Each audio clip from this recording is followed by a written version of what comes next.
Thanks for downloading this episode from Teachers Talk Radio. You can find the full schedule and listen back to all our shows at ttradio.org. Enjoy the podcast. Anyway, we're delighted to be here. Nathan's here as well. There was no show on tonight, so Nathan and I thought, well, why not just talk about teaching? So this is quite literally Teachers Talking, and we're delighted to be joined by three absolutely fantastic guests who will hopefully be joining us as speakers very, very soon. I can see two of them in already. We've got Mr. Mac, we have got Mark Wilkes as well, and we will soon have Kerry Forrester as well, who has written quite a remarkable letter to her Member of Parliament talking about SATs and the impact they've had on their children, and in particular today's reading test, which has been all over Twitter. It normally isn't, because normally discussion about SATs is held under lock and key, but the SATs test, reading test today, has been widely sort of criticised or certainly remarked upon for being remarkably complex for many of the year 11s. God, I'm in GCSE mode, for the 11-year-olds who have been taking it today and this week. But before we move on to that, Nathan, very good evening. Hello. I'm glad you got back in. Yeah, well, I'm glad too. Hopefully we can make Nathan a co-host as well. That'd be really nice. Why not? Give me some power. He's been invited. To invite people. And Lucy, in the DMs, we've got a thread with Kerry. Could you send her the new link, please? Of course. Fantastic. It's been quite a remarkable week already. It's less than a week until GCSE start. But the big one at the moment this week is certainly Year 6 SATs, and we are joined at the moment by Mark and by Mr. Mac. So let's start with Mark. Good evening, Mark. You can unmute yourself. How are you doing? Good evening. I'm doing very well, thank you. Fantastic. Now, it must be a very, very stressful time for yourself as a head teacher in a primary school. With the Year 6 SATs, but how has the experience been so far over the last 2 days?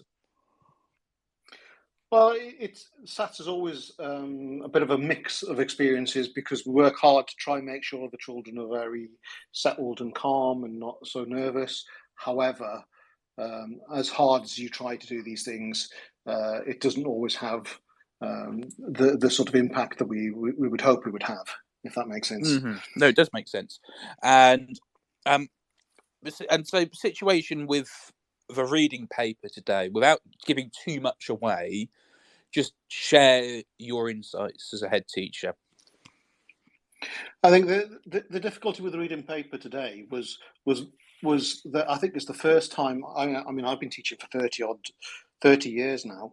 Been head teacher for about 11 years, and it's the first time that I've really experienced children burst into tears. One child today had to leave the room because they were upset. All around the not being able to complete the test in the time allocation. I think that the text was quite hefty, a hefty read, and the pressure, I think, of getting through the paper in the time set reduced a number of children to tears today, which I've never seen before. I mean, we're going to come back to you very soon, Mark, but we've got Kerry and Mr. Mac as well. If we go to Mr. Mac, Mr. Mac is Year 6 teacher in his 13th year of teaching and is an English lead in his school. Mr. Mac, good evening, and do Mark's words chime with you? Hello. Yeah, they do. We were lucky enough that we didn't necessarily have children that were upset by the situation. I think whether that was luck or what, but we certainly felt quite anxious as a staff, and we thought afterwards that it was a particularly difficult paper, as Mark said, very, very text heavy, and a lot of the questions seemed to require quite detailed answers as well. There weren't many where you could just write a word or two. So, thank you for that, Mr. Mac. And finally, Kerry is here. Good evening, Kerry, and thank you very much for joining us. I imagine you'll be having quite a lot of interest at the moment after the letter that you have sent and posted on Twitter as well. So thank you very much for joining us tonight. That's my pleasure. Could you just talk through first of all, your experiences of a reading paper, like Mark and Mr. Mack have done, and also, secondly, why you felt compelled to write the letter that you have written. So the reading paper today, like I've been a head teacher now for 14 years, and I've been teaching for 29 years. I've never seen a reading paper like it. We saw the pictures on the front, and the children before the test were all very giving us their ideas, and we thought, oh, we're going to be okay. And then they started to read the text, and the text were fine, but then it went on to the questions, and I don't know who wrote that paper, but it was certainly nobody who knows what 10 and 11-year-olds are going through. Our kids love reading. All of them are really capable readers, and they were in bits. I've never seen anything like it. So I was furious. I was enraged. And my year 6 teacher was shocked. She was stunned. She's a very experienced teacher who's never seen anything like it before.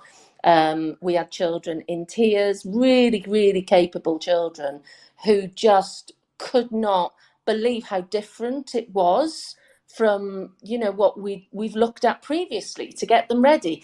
And that was my road to Damascus moment. That was the time that I thought, no, what the heck are we doing?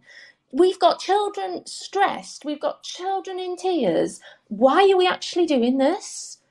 We're just doing it for the government, for their accountability measures. And I got really angry, and I shared my feelings with my team, and I explained I was going to write to the MP. We can't go on like this. We are actually killing the love of learning in our children by doing something that means nothing. Parents coming up to me and telling me how last year their children arrive in high school, and the high school teachers, first thing they say is, forget about your SATs, they mean nothing. And these children are putting so much pressure on themselves. We keep telling them, we've stood there and said, don't worry about it. All we want is you to be happy. We just have to do it. There's no pressure. But they put the pressure on themselves. And it's harrowing to see the impact on their mental health and well-being. And I think we've seen it get worse up to COVID. Then after COVID, it was great, wasn't it? Because we didn't have to do them. And did we miss them? No. Was any of the learning not there? No. Did the children not do as well? No. The children had more fun. They had more time to learn. And they didn't have to sit through a week of nonsense where they just feel like they're out of control, that they're just doing something that causes them anxiety. They're 10, they're 11. We can't let this go on. Well, it's interesting. Of course, you talk about the period where we didn't have SATs, and it's certainly left us in secondary schools in a really interesting position, whereby we've got a year 9 cohort just about to start their GCSEs in year 10, and we've got absolutely no primary data on Key Stage 2 data on them, and therefore Progress 8 in 2 years' time is going to look well. We don't have a clue what it's really going to look like at the moment, and neither does the government. So I think one of the questions is, if you do replace it with SATs, what's the impact going to be on secondaries? But I suppose the response to that is, hey, hang on a second. Let's talk about the primaries. Nathan, you had your hand up. Yeah, Tom, I just think it's important. I know we've got a lot of different people listening in, that we kind of contextualise what we're talking about here with the reading test. Now, we can't talk about this year's because obviously there's a level of embargo on exactly what we can say around that until the testing window's open. But I've pulled up last year's reading test paper, and what I'm looking at here, for those of you who haven't sat a Key Stage 2 reading paper, is there's a 12-page booklet, 3 different sections to it, getting progressively harder. I've just run the reading level analysis for it. The hardest text in there, Tom, comes back with a reading age for 12 to 14-year-olds. So that's the third one in there. That's what that comes back as. And then you've also got a 20-page booklet that goes alongside it with, sections, different parts about each question. But we're looking at questions in here, Tom, last year, where there were things like, underline one word in the quotation below that suggests that Vladik's performances are carefully rehearsed. And then it gives you a sentence combining a seamless mix of acrobatics, dance and juggling. The star has performed with a range of companies. So there's quite a level of depth there. I think, for people listening in who maybe haven't sat it, we're talking about a significant challenge even last year, even in the years before, sorry, let alone for people to be saying this year's was even harder. Well, I look forward to seeing what the paper looks like when I get a hold of it. Now, I'm in a interesting position, of course, because I'm my school's literacy coordinator, and a huge part of my job is working through reading interventions with our year 7 cohort. It's normally the bottom 10% who I work with in terms of rather intensive reading comprehension and fluency intervention. And so it'll be interesting to see if those students have come through this SATS reading paper, they haven't been able to access large chunks of it, and therefore have got an even more negative view of reading than they may have in the past. But also, I don't think it's necessarily going to be the impact on them, but potentially the students who may be being used to being a greater depth and may have had an adverse experience on this because they've found it much harder than what they've been used to, perhaps very conscientious students, and therefore they've had it's knocked them in terms of their reading and their confidence with reading. Now, Mark, you're a head teacher. You're in Staffordshire. Now, I'm here hoping that Gavin Williamson's your MP, but I might be wrong. I'm glad he's not. For opinions are available. But Kerry's written to her member of parliament. Will you be doing anything similar?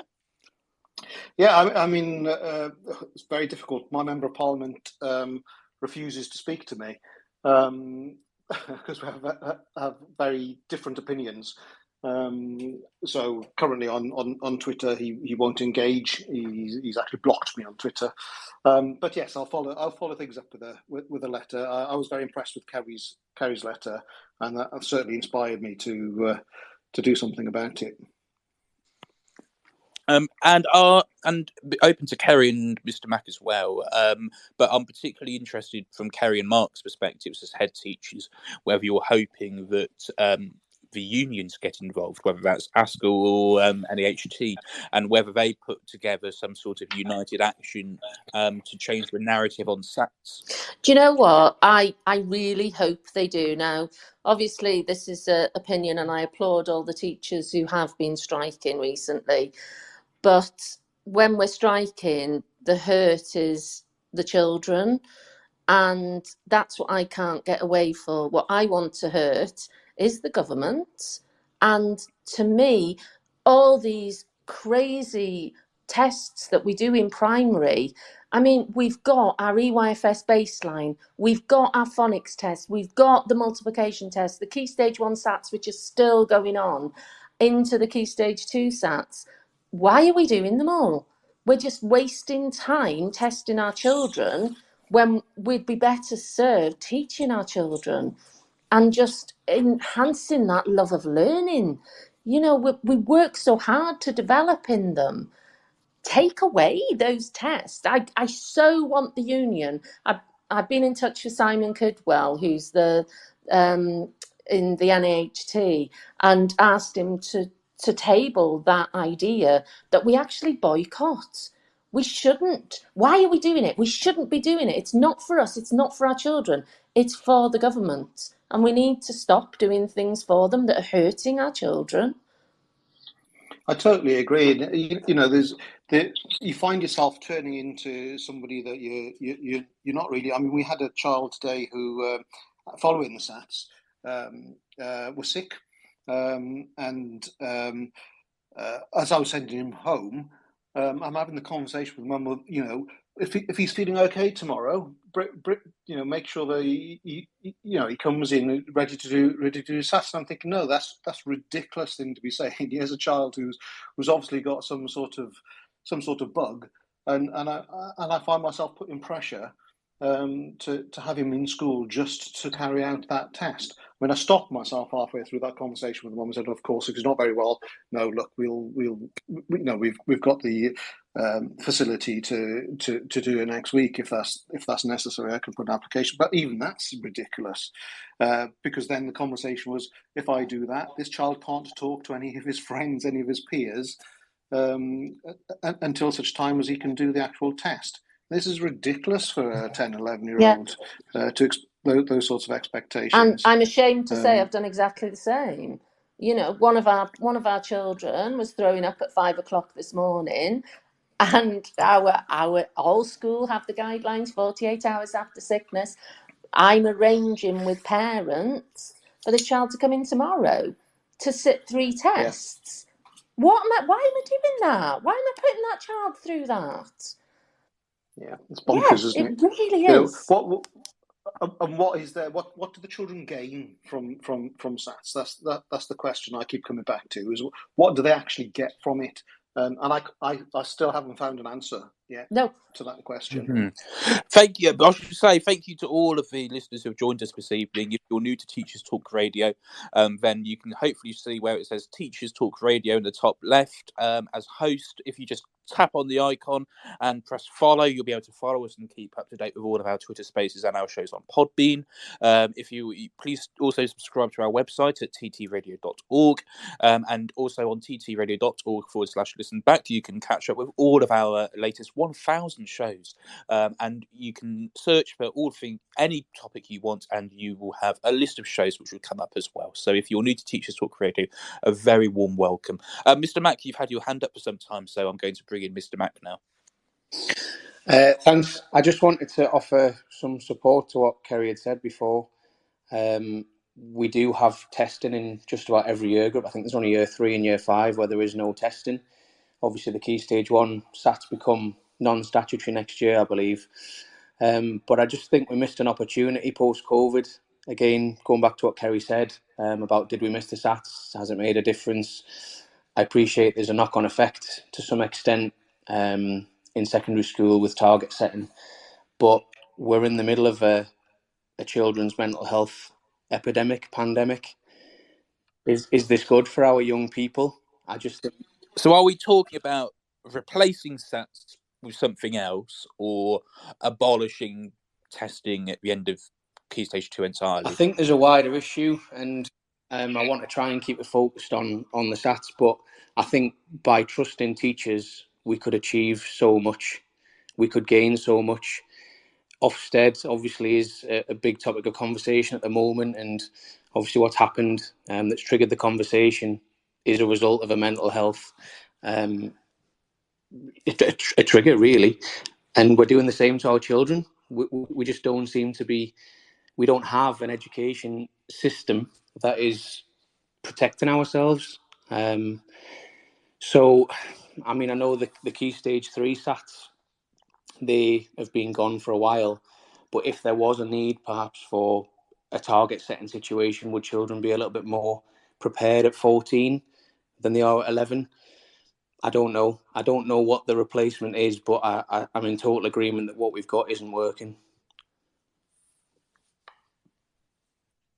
Thank you. I was just reading Kerry's letter again, and Kerry, I noticed that you, in part of your letter, you talked about SETs can be detrimental to the overall learning experience of children. Instead of fostering a love for learning and encouraging creativity and critical thinking, children are being taught to memorise facts and figures for the sake of passing a test. This narrow focus on test results can undermine the development of other essential skills, such as problem solving, teamwork, and communication. If you take problem solving, teamwork, and communication, can those skills be tested? Can those skills be assessed? Is it a case of abolishing SATs entirely, or is there a way of replacing it with a more holistic judgment of a child's progress at their time at primary school? 100%. SATs are unnecessary. My year 6 teachers and I discussed the fact that what do they actually tell us? They tell us nothing. We know the children. My year 6 teachers, all my teachers, they know their children inside out. They're with them day in, day out. At primary school, they do every single lesson with them. They see how they're working. They see how they problem solve, their teamwork, their communication, through a really good, rich curriculum. You know, we're not SATs factories. The government just need to take them away. SATs actually stop the learning from happening. Our children are being tested this week. That's a complete waste of time. We could easily be having an enriched curriculum that enabled us to have a holistic assessment of what our children can achieve. The government have just got to trust our teachers. I feel that that's gone. It seems to be this blame culture of this big stick that they want to beat us with. You know, accountability measures. Let's just have this measure to beat our schools with. Actually, let's just let our schools get on and teach our children. They know the children, they love the children. It's about them making their judgments. That's what count, not the SAT scores. Mark, over to you. You've got your hand up. Yeah, I mean, we're talking about children's mental well-being, and when we didn't have the SATs due to COVID, it really freed up the teaching.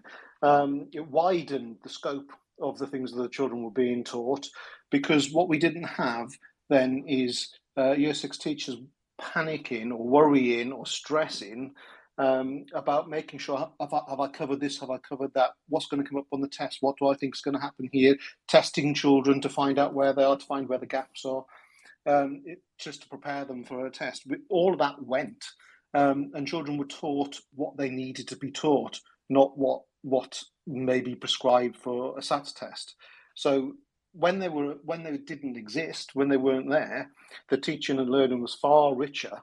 And then it is when it's narrowed for testing purposes. Nathan, at this point, I want to hand over to you as the primary expert between the two of us.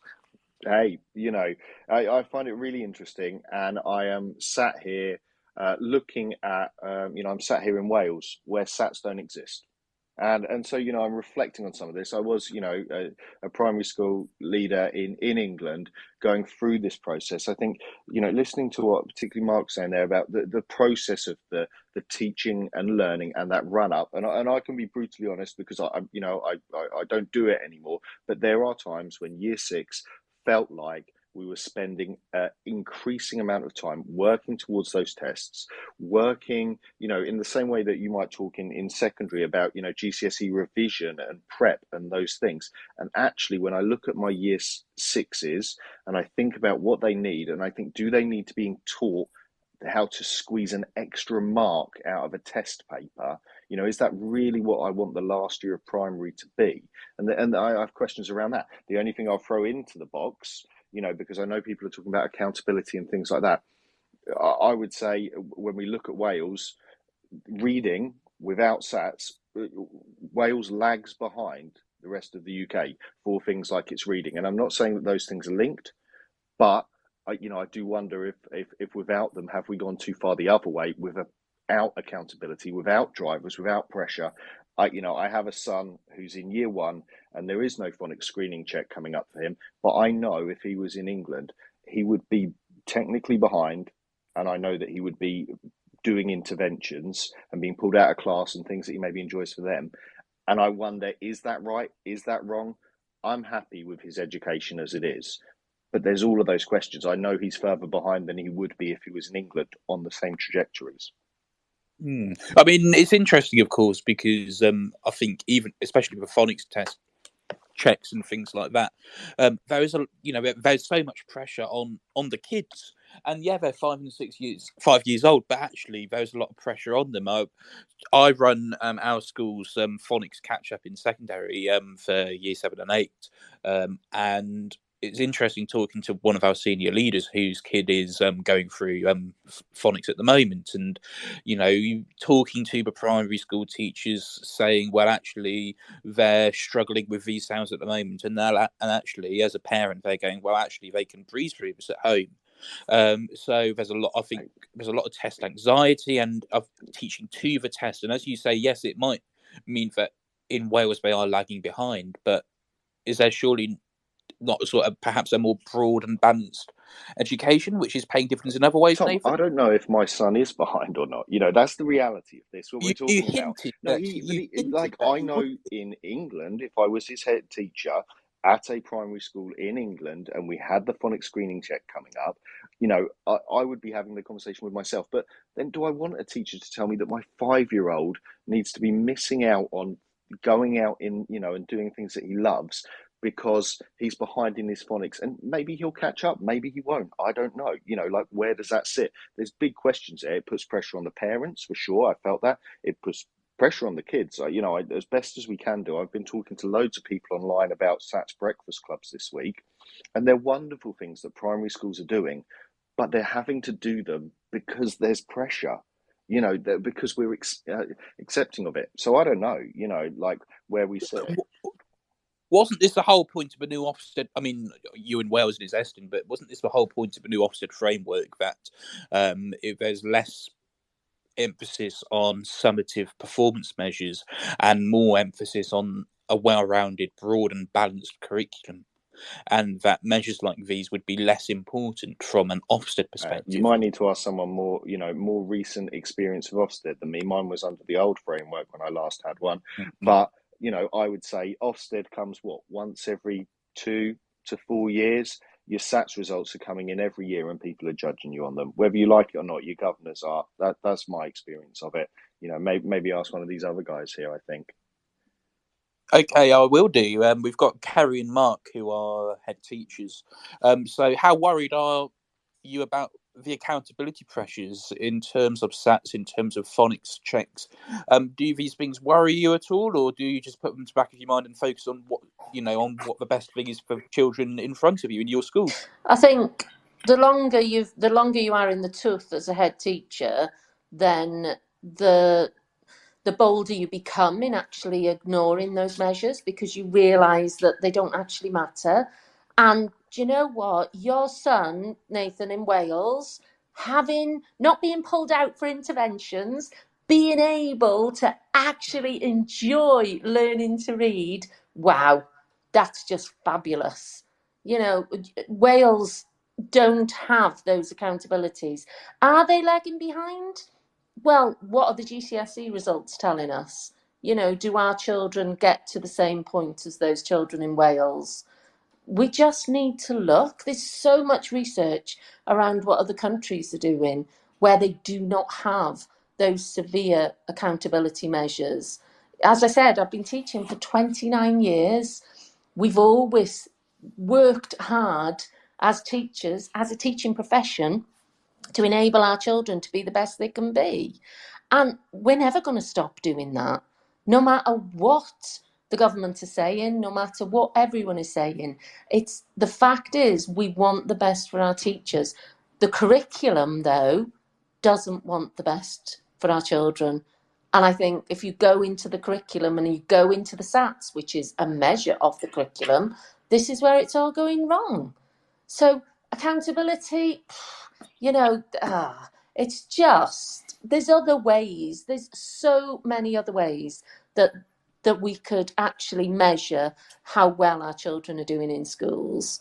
And the problem is, there's non-educationalists setting these damn tests.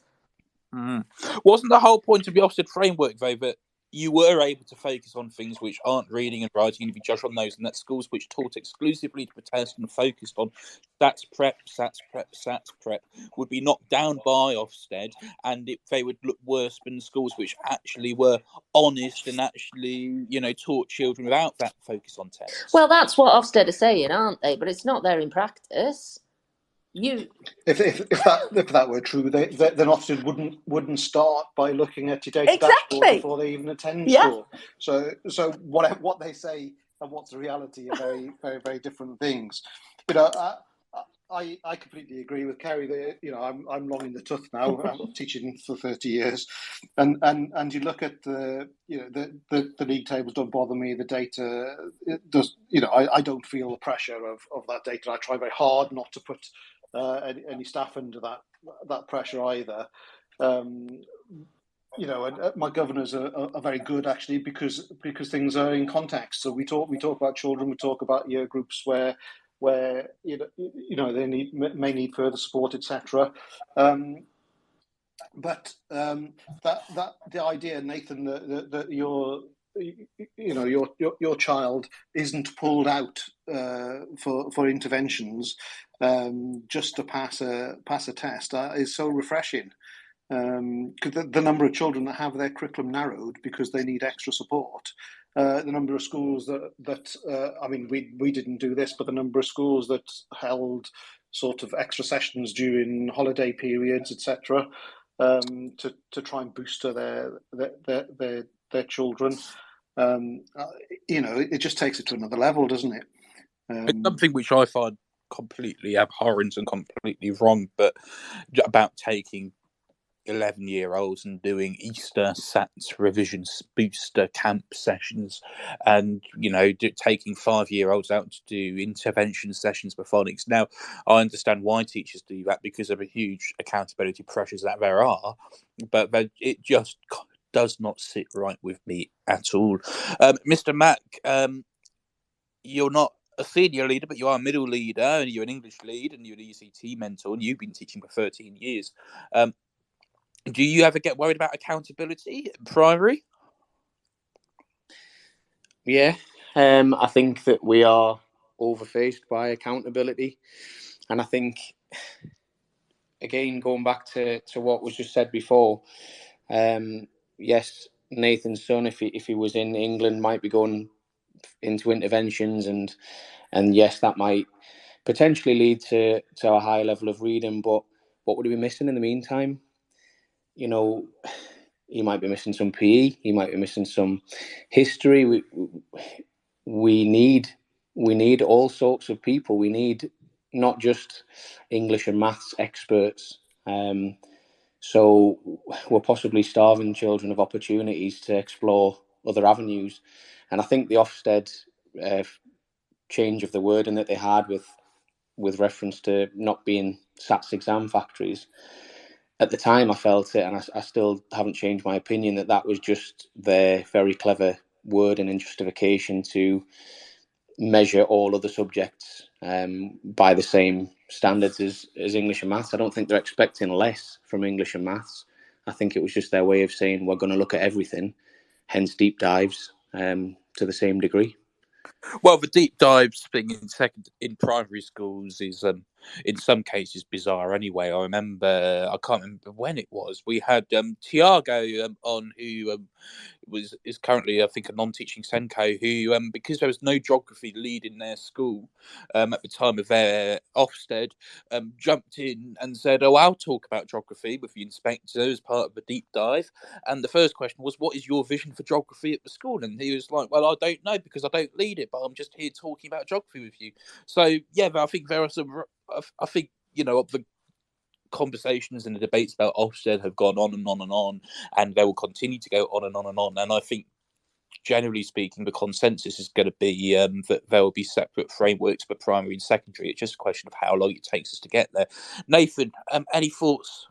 Yeah, I think one of the things that we haven't touched on yet, which I think, is an important part of this conversation, is what it does to not just year six, but to your other year groups as well, because it is SATS for me is an approach to curriculum testing. And so it's not uncommon, and it's something that I've seen, and there are organisations out there who will sell you test papers for your year fives and your year fours to do twice or 3 times a year so that you can track all the way through, so that you can get exactly 75 to 80% of 30 children past your threshold to hit your target. But so you have this kind of tracking, so it doesn't just happen at the end of primary. And we've talked about those big headline ones, but it sets a mindset in place for me where actually our only way to assess children, which we do really well in foundation phase, down that end of the school where we're doing it for teacher assessment. But then as soon as we leave that, maybe into year one, and we start thinking they've got Key Stage 1 SATs coming up soon, we start getting into paper-based testing, sitting them down, in silence for an amount of time to do testing. And I would wonder how many people, who are listening in here are doing a SATs equivalent in all but name and national rollout in other year groups in preparation, as a tracking method. I think that's something that worries me about this happening. It's not just end of Key Stage, it's ended up being spread through the whole of the school. When I was at primary school, which, I mean, I do actually remember doing end of year, I think we call them optional SATs, at the end of year 3, the end of year 4, and the end of year 5 before doing the real thing in year 6. And I mean, there's interest. Weirdly, there are pros and cons to his approach. The cons are, of course, you're stripping the joy out of learning and education. But it's very similar to schools that do several sets of mock exams in year 10 and year 11 at GCSE. In fact, you are preparing your students for the real thing, and the real thing is less scary. Now, this can be quite counterproductive because you end up with the situation that actually some of those 16-year-olds who are taking their GCSEs don't see it as scary, are quite lackadaisical about it, and actually don't take them as seriously as they could because they've been, over the course of taking several sets of mock exams, that sort of the fear factor, if you like, has been taken away from them, and as a result of that, they don't treat the proper exams with the seriousness they have. I agree, Tom. I see that in GCSE now. I get to work with some young people doing their GCSEs, and I see that at GCSE. I don't know how much I think, how seriously I should be expecting an 11-year-old or a 6-year-old to take a test. If anything, actually, I don't want them to take it seriously at all. I want it to be a measure, maybe, but do I want 11-year-olds being stressed about sitting an exam at 11 that for me doesn't do much more than provide an accountability measure? Because I don't know how much secondary schools use them, that they have their own testing things that they like to do. I really do wonder that. How much do we want an 11-year-old? How stressed do we want an 11-year-old to be? How much seriously do we want a 5-year-old to take a test? That bit, I don't know. Yeah. Anyway, we've been talking about SATs, but let's talk to Kerry, Mark, and Mr. Matt about what you've got planned for Year 6 after SATs are over. What you got? What have you got lined up, Kerry? Well, it's all the good stuff. Literally, we're praying for good weather. Freedom Friday Good afternoon. weather, yeah. Oh, absolutely. The Year 6 teacher, she is just an absolute bundle of energy. And so we've got Miss Neil and Mr. Bonnet, who are just going to have crazy fun with the kids and just remind them that what primary learning is all about. So, we've got the Enjoyment of Sports Day coming up. They've got their play that they're going to think about. They're going to crack on with all their other learning that never goes away. This is the thing. This is the fact that we've literally paused their learning for a week. And they've learned nothing this week.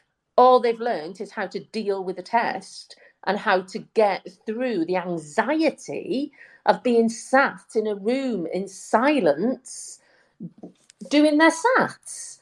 You know what? It's crazy. You shouldn't be experiencing that as a 10-year-old. What does that teach you about learning? So we just can't wait. I know that my team are amazing and they're just going to have so much fun. It's quite interesting because we're talking in a staff meeting this evening about aspects of reading and some of the bits that get left till after SATs, and then it just got me thinking in terms of how we do narrow things prior to the SATs. And you talk about, so what are we going to do now? Well, we're going to let them loose with some enjoyable learning. How shocking is that we're even discussing the fact that there is this idea of before SATs and after SATs learning. It shouldn't be like that. It should be consistent all the way through. Yeah, we've got some fun things lined up for them, particularly as it's Year 6, they're moving on to secondary school, so we'll always do lots of levers activities, etc. But we shouldn't have this distinction between, I'm going to leave that until after SATs because that's not going to be tested.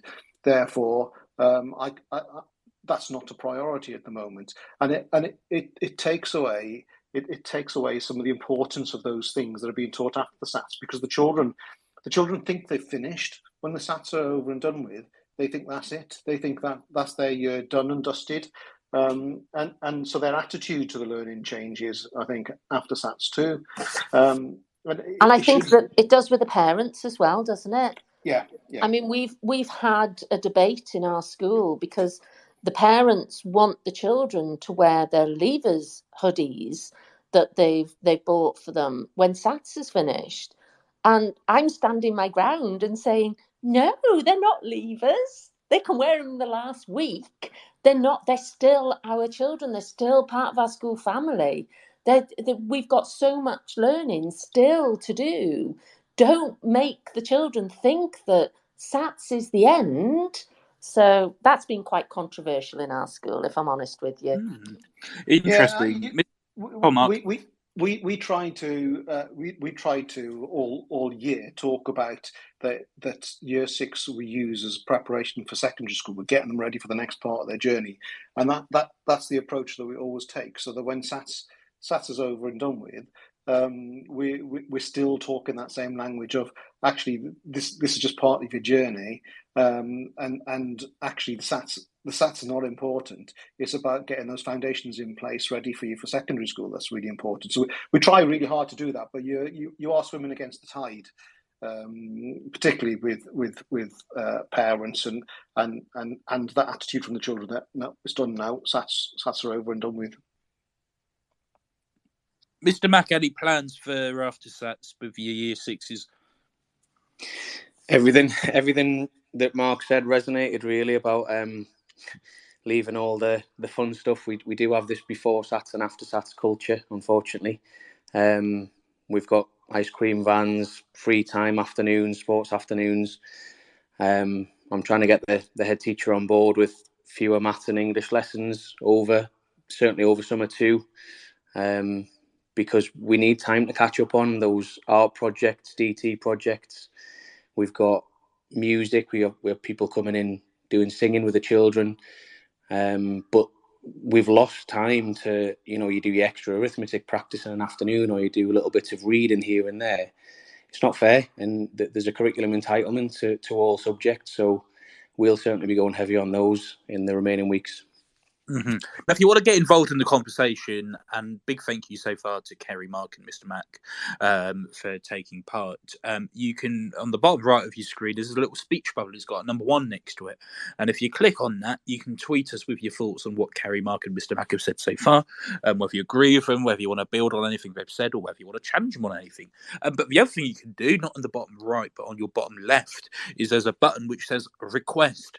And one person who has found that request button is David Walsh. Now, David, I've had a quick look. I believe you're a primary teacher. Very good evening to you. What would you like to add to the conversation this evening? And he's dropped out. Devastating.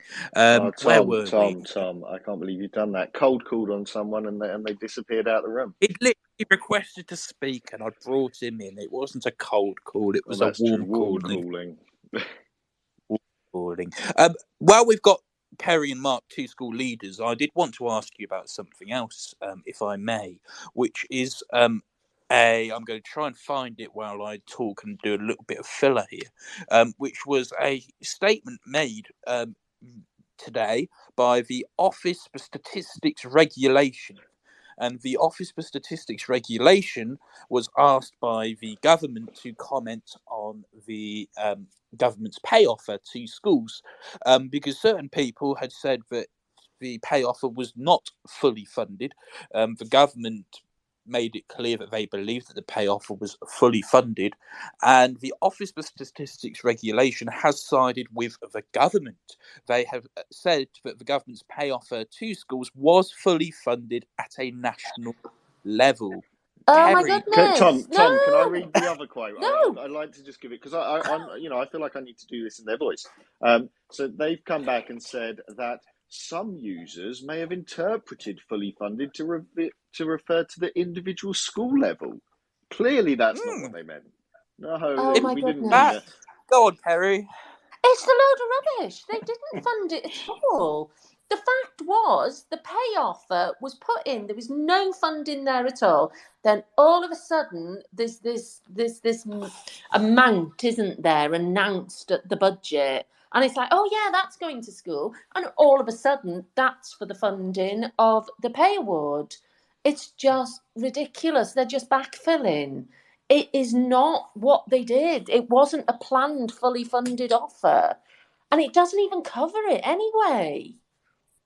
I think also always interested with school funding is they'll always talk about there's more money going into schools, but they'll talk about the big pot of money, which I think is what's happened here. I've only seen this briefly since I come home from work this evening, but they'll talk about that big pot of money, but what they forget is all the things that big pot of money gets spent on, and it's not distributed fairly. There's no fair system in this country. No, not at all. For school funding. So I'm a very small one form entry primary school, which has very few free school meals, and funding is absolutely atrocious. Whereas neighbouring schools to mine, funding is so much better. So perhaps would my neighbouring schools may be able to afford that pay increase? I certainly can't. It would be devastating for my school. So when they talk about this pot of money and it being fully funded, it's nonsense. It's a smokescreen. Well, and the pot of money that was announced was the fully fund last year's pay award, the pay award that hasn't been agreed yet. There's no funding being put towards that one. No, they just used a crystal ball at the moment, aren't they? And saying exactly, that energy won't cost so much money in the future. Therefore, the money that we will have budgeted for that can be put towards this pay increase and all this other nonsense that's going on. Well, they can come and have a look. They can come and have a look at my budget and the fact that we've had to increase our energy costs, our energy budget line by 25%. It's absolutely astronomical. It is not coming down. No matter, we've got 60 solar panels on the roof of our school, and it's still having no impact. So they are so out of touch. They don't speak to us as school leaders. They just make up these random figures. I'd love to know where they're getting their information from, because it's not from the horse's mouth. Well, at a national level, the statistics body, which is an independent body of government, has said that it was affordable at the national level. Now, 92% of school leaders say that their school could not afford it. Now, we do have Michael, who has joined us. But before we hear from Michael, I just want to read out a few of the tweets we've had from people.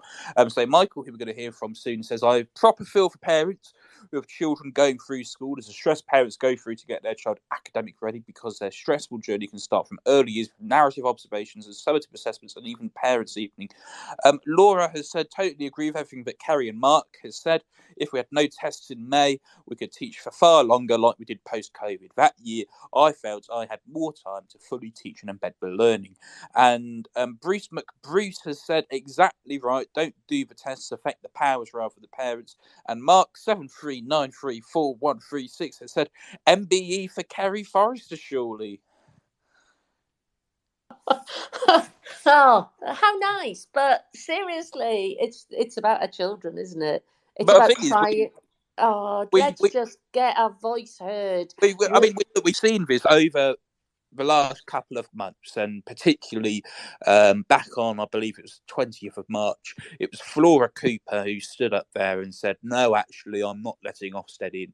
And Ofsted did come in the end.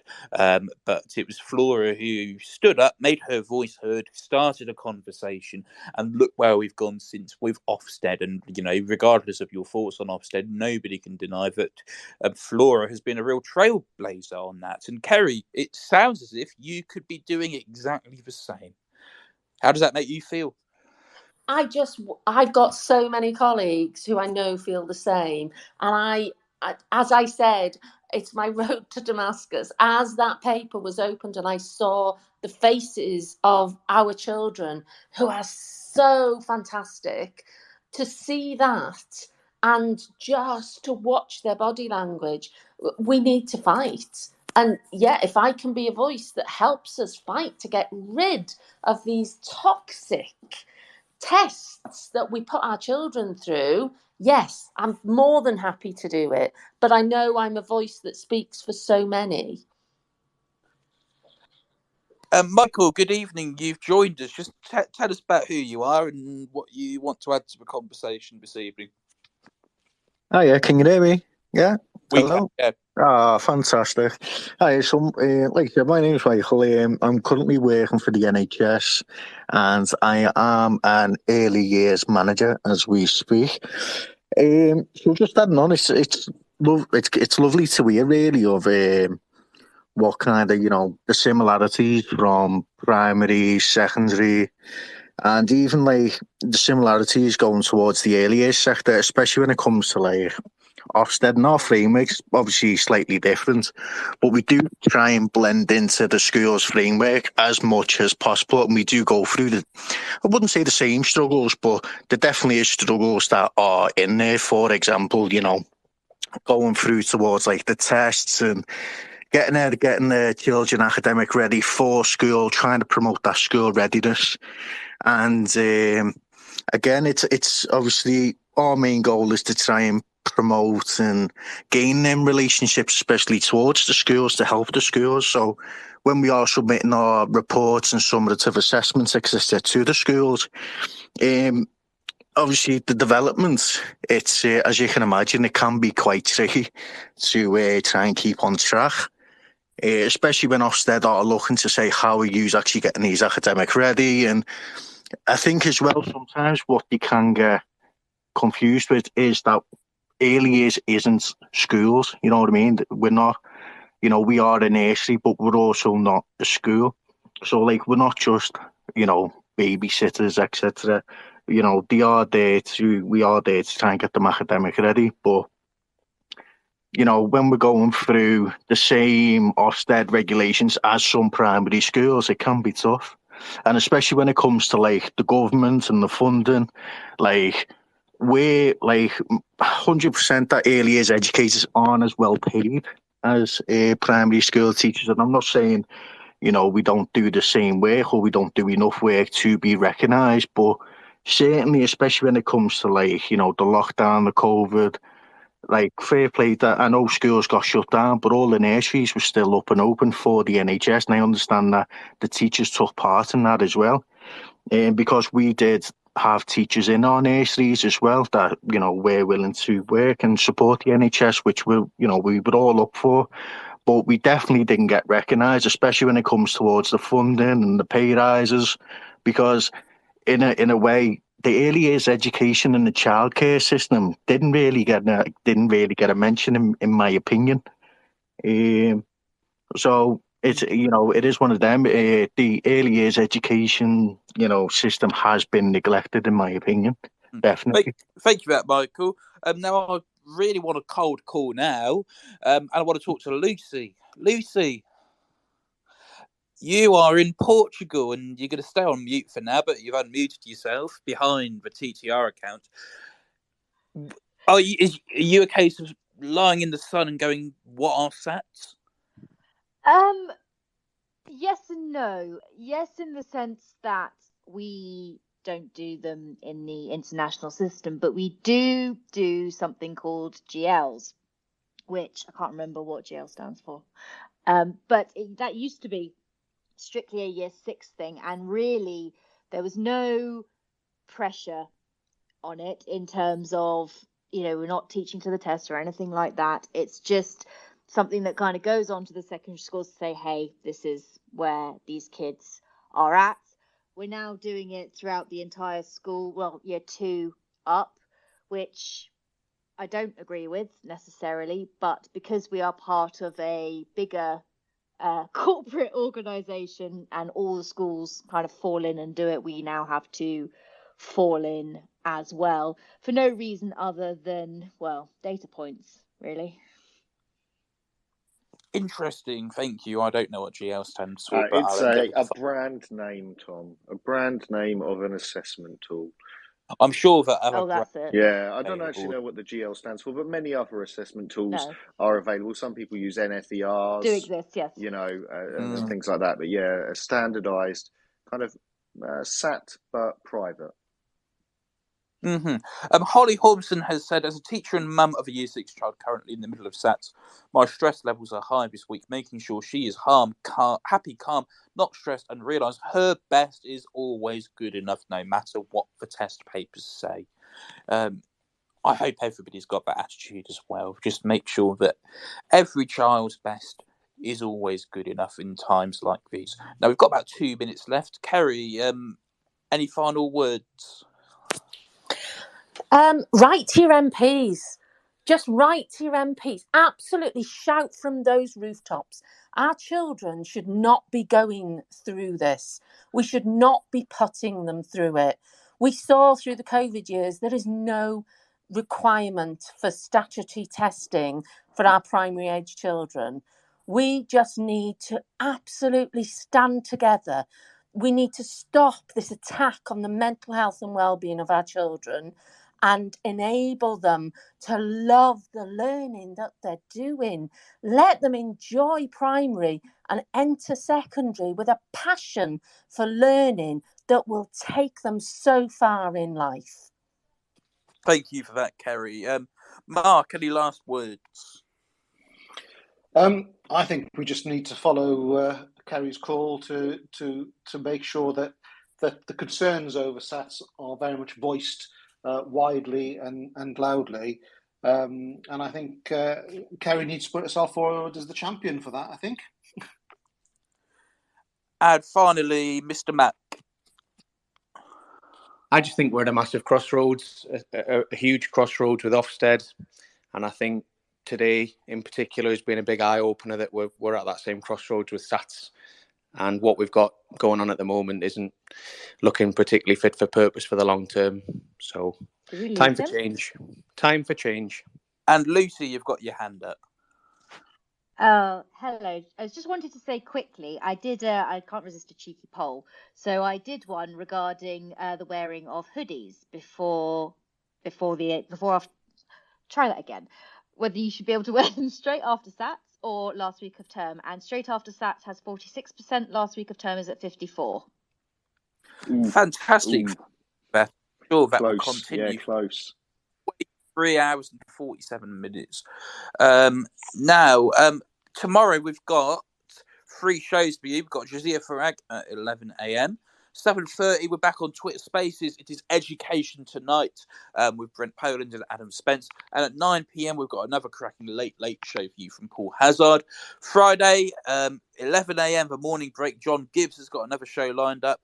And I will be seeing you again on Sunday at 10 a.m. for a weekly review, and that will be streamed live on Twitter, on YouTube, and on LinkedIn, and we'll be reviewing the week in education. SATs may well get a mention again. But other than that, a big thank you to Kerry, to Mark, and to Mr. Mack. A massive thank you to Nathan, my co-host, and a very big thank you to everybody who's listened in to Teachers Talk Radio tonight. If you don't already, make sure you drop us a follow and make sure you subscribe to us on our website at ttradio.org and you check out all of our latest shows. So thank you very much for joining us tonight. Thank you to our wonderful guests, and we shall see you soon on Teachers Talk Radio, leading the education conversation.